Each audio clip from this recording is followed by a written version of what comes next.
If this story moves you, don't forget to subscribe and hit the bell icon. Henry Wallace never imagined his life would change on an ordinary Thursday.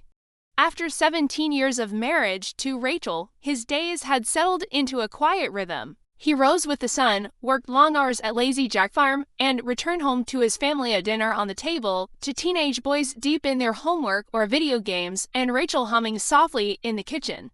But something had shifted lately. That morning, Rachel had asked him to pick up fresh Parmesan and basil for her famous lasagna. Odd Saturday was their grocery day. Still, Henry smiled, kissed her cheek, and agreed if it made her happy, that was enough. He left work early, dust on his boots and sweat on his brow. As he pulled into the parking lot near the Italian grocery, a blur of red caught his eye across the street. When Rachel finally stepped out, her hair tousled, makeup smudged, he got out and crossed the street. His breath caught in his throat. It was Rachel wearing the same red dress he'd given her for their anniversary 2 years ago. The one she said she'd saved for special occasions, but this was no dinner party. For your lasagna, she was laughing, fingers entwined with a man Henry recognized, Martin Clark, a married member of the school board.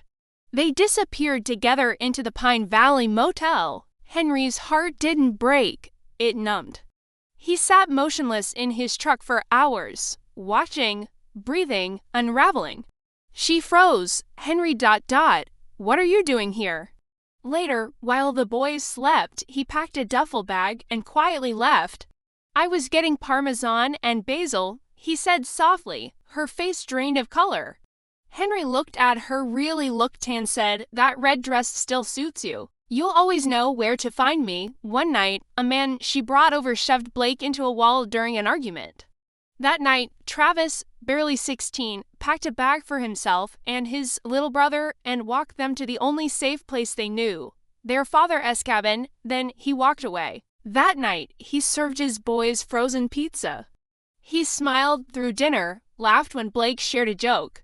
But his eyes were distant. When Rachel came home near midnight, Henry was gone. The boys helped with chores, found routine, and slowly, joy returned.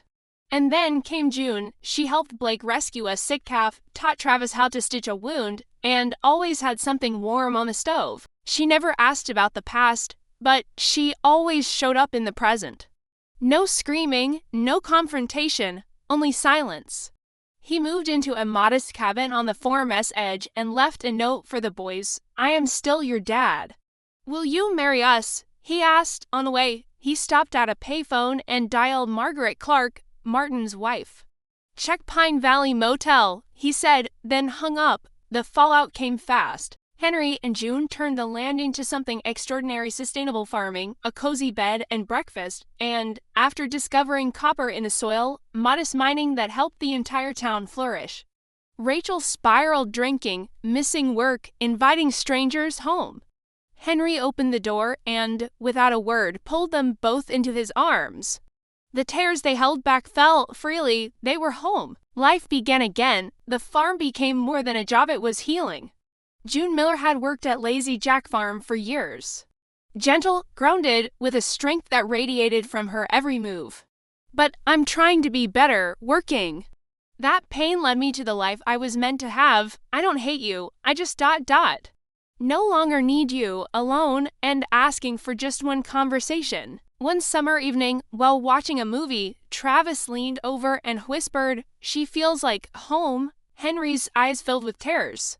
She wore the red dress again, faded now, but still bold. Her hands trembled as she spoke. 6 months later, on one knee in the middle of a pasture under a lavender sky, he held out a small ring. June said yes. The years rolled on. Travis became a veterinarian. Blake, a talented chef, took over the farm's kitchen. Then, one morning, a letter arrived. From Rachel. She was clean now, Henry agreed.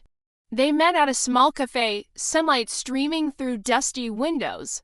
I lost everything, she whispered. Henry listened. I forgave you long ago, he said softly. Not for you, but for me. He stood, placed a 20 on the table, and smiled. That red dress still looks good on you, and with that, Henry walked out free.